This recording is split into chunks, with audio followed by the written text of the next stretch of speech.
Oke, selamat pagi. Bertemu kembali dengan saya, Putri Trulin, di mata kuliah Perilaku Konsumen. Nah, bahasan kali ini pada pertemuan keempat ialah tentang komunikasi dan perilaku konsumen. Ya, ini adalah elemen-elemen dalam proses komunikasi. Ya, jadi ketika kita berkomunikasi, mungkin teman-teman juga sudah paham ya bahwa ada sumber ya atau message initiator, kemudian ada pengirim pesan, ada penerima pesan, ada medium yang digunakan gitu ya atau media yang digunakan, pesan itu sendiri, kemudian target audiens yang ingin dituju, dan juga umpan balik atau feedback. Nah, ini adalah salah satu model komunikasi, bagaimana proses komunikasi itu berlangsung begitu, mulai dari source, kemudian di encode, kemudian ditransmisikan lewat channel, kemudian di decoding, kemudian diterima, dan kemudian nanti setelah itu akan ada feedback. Selama proses encoding, channel, dan decoding tentu saja ada yang namanya hambatan dalam komunikasi. Ya, jadi inilah sebuah model komunikasi, dan ini pun akan berkaitan erat dengan bagaimana pemasar mengkomunikasikan produknya begitu kepada konsumen lewat tahapan-tahapan yang seperti ini. Oke, nah ini adalah faktor-faktor yang mempengaruhi proses komunikasi. Yang pertama adalah karakteristik dari sumber pengirim pesan. Kemudian juga bagaimana kemudian kita bisa memanage karakteristik tersebut. Kemudian juga setelah itu adalah karakteristik dari penerima dan karakteristik dari medium yang digunakan. Nah, bagaimana kemudian pertanyaannya, bagaimana strategi komunikasi dapat mempengaruhi perilaku konsumen? Jadi, strategi komunikasi ini mendorong konsumen untuk memberikan respon balik melalui pertanyaan lebih lanjut mengenai produk sampai dengan pembelian produk. Kemudian juga strategi komunikasi itu dapat membangun komunikasi yang efektif dengan meningkatkan pemahaman dan kebutuhan konsumen dan preferensi serta personalisasi komunikasinya. Kemudian, strategi komunikasi yang membangun dialog dengan konsumen dapat menciptakan kepercayaan serta memberikan umpan balik yang dapat menjadi referensi selanjutnya dalam merencanakan pemasaran.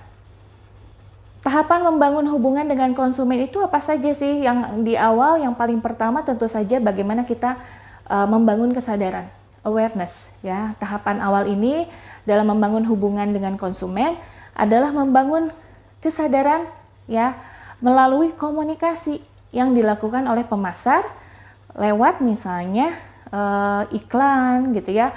Kemudian juga ini akan membuat konsumen sadar akan keberadaan produk. Nah, hari ini tahapan awareness ini tidak hanya dilakukan lewat iklan, tapi juga misalnya media sosial apa yang mereka gunakan gitu ya, sehingga pemasar harus cerdik dalam memilih bagaimana mengkomunikasikan produk ini ya. Mulai dari di awal adalah target pasarnya siapa, dan dari profil target sasaran itu kemudian akan terlihat kebiasaan mereka itu melihat tayangan iklan lewat apa, apakah media sosial, apakah media konvensional begitu. Kemudian yang kedua adalah choice, melalui komunikasi yang kemudian kita akan menginformasikan kepada konsumen mengenai harga, kemudian juga kualitas, fitur produk ya, dan lain-lain yang dapat mempengaruhi konsumen untuk membuat pilihan. Kemudian selanjutnya tahapannya adalah preference ya. Melalui komunikasi yang terus berkesinambungan, berkelanjutan akan membuat konsumen yakin dalam memilih produk pada pembelian berikutnya. Kemudian tahapan yang selanjutnya adalah accountability. Melalui komunikasi yang interaktif, misalnya begitu, dengan menyediakan forum online untuk konsumen ya bisa memberikan ulasan terhadap produk yang sudah mereka konsumsi atau mereka gunakan. Konsumen saat ini tuh dapat menjadi sumber informasi dan dapat mempengaruhi konsumen lainnya dalam keputusan pembelian. Oleh karenanya, sebagai produsen, sebagai pemasar, harus tentu saja menjaga akuntabilitas. Dan tahapan yang selanjutnya adalah personalization.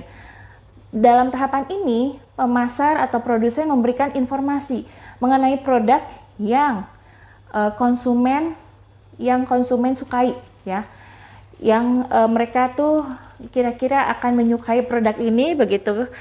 Hal ini mengindikasikan bahwa produsen paham ya, dengan kita tahu apa yang mereka suka. Hal ini tentu saja mengindikasikan bahwa produsen tuh paham kebutuhan konsumennya dan tidak akan tentu saja membuang banyak waktu ya pada penawaran yang tidak relevan begitu.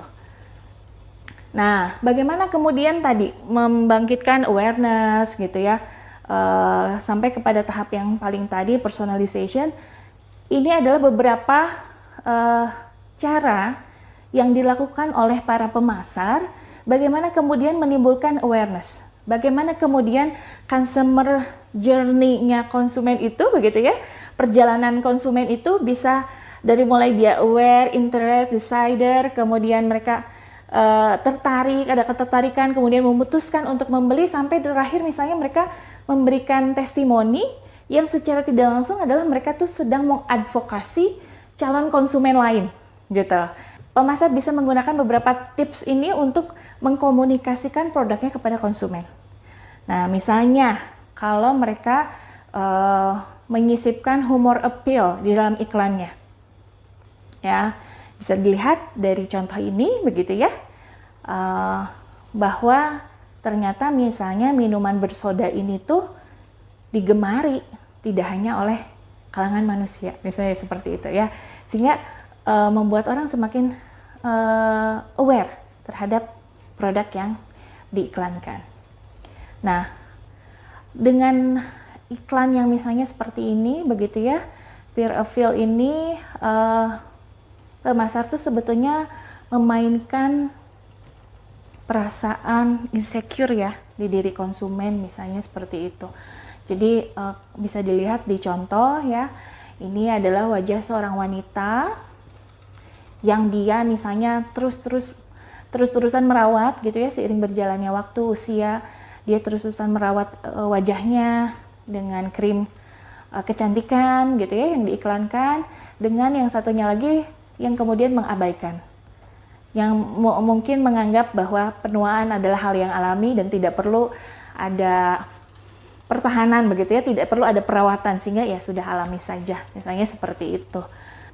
Nah, dalam moral appeal tadi, kalau misalnya fear appeal menimbulkan rasa insecure dalam diri calon konsumen, kalau moral appeal lebih ke mengingatkan begitu ya, bahwa memang produk yang diperjualbelikan tuh punya bahaya yang lumayan tinggi. Misalnya di contoh yang sebelah sini bisa dilihat ya, don't tell people smoking is bad, show them. Jadi nggak usah kasih tahu mereka, tapi cukup perlihatkan saja ya, bahwa memang misalnya merokok itu merusak kesehatan gitu ya. Dan tidak perlu dengan kata-kata, tapi misalnya dengan gambar yang seperti ini, bahwa seorang wanita sudah cukup berumur yang kemudian tenggorokannya harus dibolongi gitu ya, untuk bisa dia tetap bisa bernafas dengan baik begitu, karena misalnya saluran pernapasannya sudah mulai terganggu. Jadi seperti ini. Terima kasih, mudah-mudahan materinya bisa dipahami. Sampai bertemu lagi di sesi selanjutnya. Wassalamualaikum warahmatullahi wabarakatuh.